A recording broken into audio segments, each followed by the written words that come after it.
Hey guys, it's me, Brittany Lee the Bio Geek, and today I'm going to be moving on to talking about the muscular system. So in this first video, I'm going to be using this head model to talk about all of the different muscles of the face. I'll talk about some of the Latin words and what they mean to help you remember what these muscles are, how they're shaped, and what they do. And then I'll, at the end, of course, give you guys a little quiz to see how much you remember from the video as we progress. So, here we go.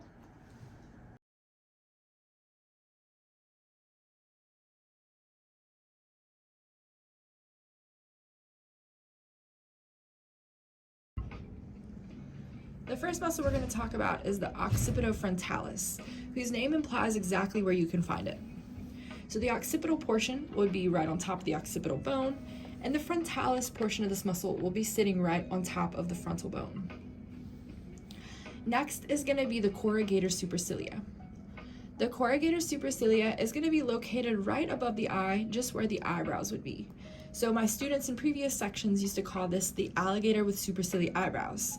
So by contracting this muscle here, it's going to bring the eyebrows together more towards the midline of the face. So that's our corrugator supercilia here. Next is going to be the orbicularis muscles. So the first we have is orbicularis oculi. And orbicularis implies the shape of the muscle. So the orbicularis muscles are going to make a circular shape, like a sphincter, around the area at which they're located. So the orbicularis oculi is Latin for like eye, so the orbicularis oculi will make a circular shape around the eyeball. If you contracted this muscle just like a sphincter, it's going to get smaller and it's going to close the eye. Next is going to be orbicularis oris. So oris is going to refer to the mouth, and orbicularis once again refers to that circular sphincter shape of this muscle. So if you follow the fibers here from the top of the midline of the upper lip, you can see it coming around the corners of the mouth and then tucking underneath this muscle here, coming out around the other side to complete the circle at the superior portion of the lip. So that's our orbicularis oris. Next will be the muscles of facial expression of the upper mouth. So first we'll have our zygomaticus major and zygomaticus minor. Zygomaticus muscles are going to begin on the zygomatic bone, which remember made up this anterior portion of the cheek here. So as a rule of thumb, your minor muscles will always be at the top and your major muscles will always be at the bottom. So here we would have our zygomaticus minor at the top and our zygomaticus major located just underneath it. Now these fibers are going to attach from the zygomatic bone all the way to the mouth region here. So zygomaticus minor on top, zygomaticus major at the bottom. Next, we're going to have our levator labii superioris. So this muscle is going to elevate, levator, labii, the lip, and superioris referring to the upper lip. So the levator labii superioris will be a muscle that elevates the upper lip. It's going to have fibers that come in medially and attach to the middle of the upper lip here. So if you look at this set of fibers that is located just on the side of the nose, you'll see that there's a set that go right to the upper lip here. That's going to be levator labii superioris. Now don't confuse that with the next muscle we're going to talk about, which is levator anguli oris. Just like we had orbicularis oris that referred to the circular muscle around the mouth, our anguli oris, anguli refers to the corner and oris the mouth. So our levator anguli oris will have these muscle fibers that are going to attach to the corner of the mouth here, causing that mouth, the corner of that mouth to raise. If you look at it from a deeper view on the other side, this is going to be your levator anguli oris here. It's a much deeper muscle than the levator labii superioris. So going to the corners of the mouth was levator anguli oris, and this was levator labii superioris attaching to the upper lip here. Now just like we had a levator of the lip and a levator of the corner of the mouth, we're going to have a depressor of the lips as well. So first we're going to have depressor labii inferioris, depressor because it's going to lower, labii inferioris referring specifically to the lower lip. So our depressor labii inferioris is going to attach at the midline to the lower lip, and it's going to come out and make this inverted V shape. So the distal or inferior attachments are going to be on the lateral aspects of the lower jaw of the mandible. Our depressor anguli oris, just like our anguli oris that was a levator, is also going to attach to the lower corners of the mouth like such. The difference here is the depressor anguli oris is going to begin near the middle of the mouth, and it's going to come off towards the sides to meet the corners of the mouth here. So it's going to be more of a V shape of a muscle. And you can see this muscle spans throughout a significant portion of the mandible before it comes up to reach the corner of the mouth here. Next, we're going to have the buccinator. The buccinator is going to be a cheek muscle, so if you do any whistling, it's the buccinator that does a lot of that work for you. The buccinator is going to have fibers that run from anterior to posterior direction, so front to back. It's going to be located just below the mandible, so you can see the mandible has been cut here. So the buccinator sits right on the inside of that mandible.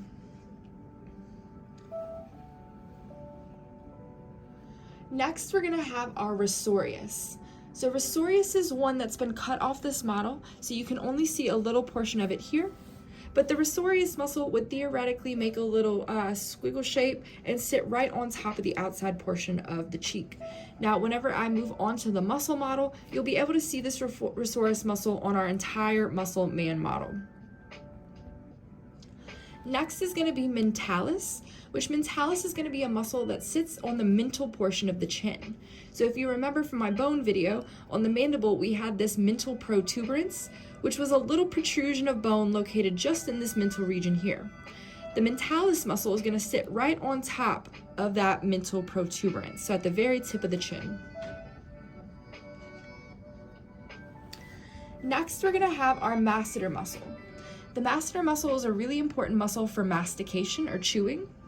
It's located on the posterior portion of the jaw, and it has fibers that run from up and down, superior to inferior, top to bottom. So this is going to be a really important muscle for chewing, and the portion you can see sitting on the outside or the external surface of the mandible, that's going to be our superficial portion of the masseter. Now, if we turn back to the side here, located on the inside of the jaw that's been cut, you can see our deep masseter here. Next is going to be this large fan-shaped muscle that sits on top of the temporal bone, and it's going to be named for exactly where this muscle lies, and that's the temporalis. So temporalis, large fan-shaped muscle that sits right on top of the temporal bone that you see here. The next few muscles that you can see are going to be suprahyoid muscles. The first is going to be the most posterior of these suprahyoid muscles. It's going to begin at the mastoid process, have one portion that ends here at the hyoid, and then a second portion that begins at the hyoid and ends on the midline inner portion of the jaw. This is going to be your digastric muscle. Digastric means di, two, gastric, belly. So this is going to be a muscle with two bellies, as you see here. So the posterior portion of the digastric begins at the mastoid bone and ends at the hyoid bone. The anterior portion of the digastric will begin at the hyoid bone and end anteriorly at the lower portion of the jaw, at the medial portion of the jaw. Located just anterior to that, or right in front of that, you'll have the stylohyoid, which will be a muscle that begins at the styloid process, located just below the external acoustic canal. So the stylohyoid will begin at the styloid process and end at the hyoid bone. So that muscle is named exactly for where its origin and attachments are, the styloid process and the hyoid bone inferiorly. The next few muscles we can see are going to be ones that I just want to show you on this model, but we'll be testing them on our muscle man. That's going to be the sternocleidomastoid, which is going to be this large muscle that begins at the mastoid region of the skull and then goes down to its inferior attachments at the sternum and the clavicle. And then lastly are two infrahyoid muscles, which once again, we won't be testing them here, but just in case you see them on this model, I want you guys to be aware. The first is going to be the sternocleoid, which is going to attach from the sternum down inferiorly to the hyoid superiorly. So these are infra or below the hyoid muscles. Located just laterally to that is going to be the omohyoid, and the omohyoid is a muscle that's going to attach to the scapula and then to the hyoid bone. Now, if you think about anatomically speaking, the sternum is going to be more medial and the scapula is a more lateral structure. Therefore, when you're looking at this pair of infrahyoid muscles, the sternocleoid is going to be the most medial of the two, and the omohyoid will be the most lateral.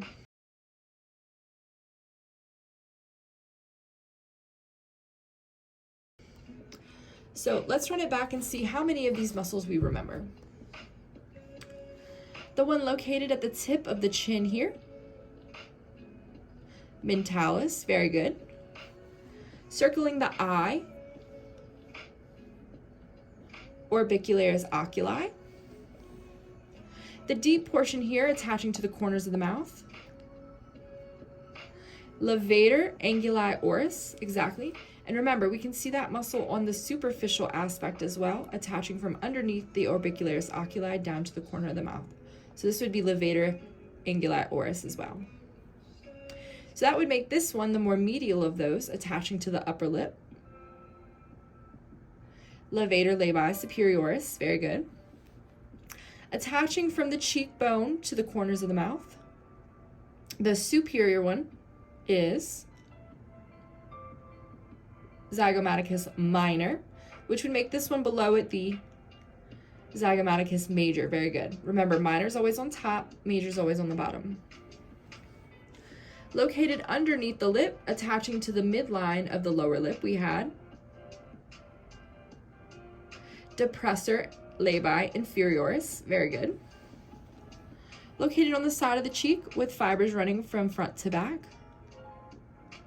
The buccinator, perfect. Above the temporal bone here, temporalis, very good. On top of the eye right here, corrugator supercilia, or like my students call it, the alligator with superciliary eyebrows.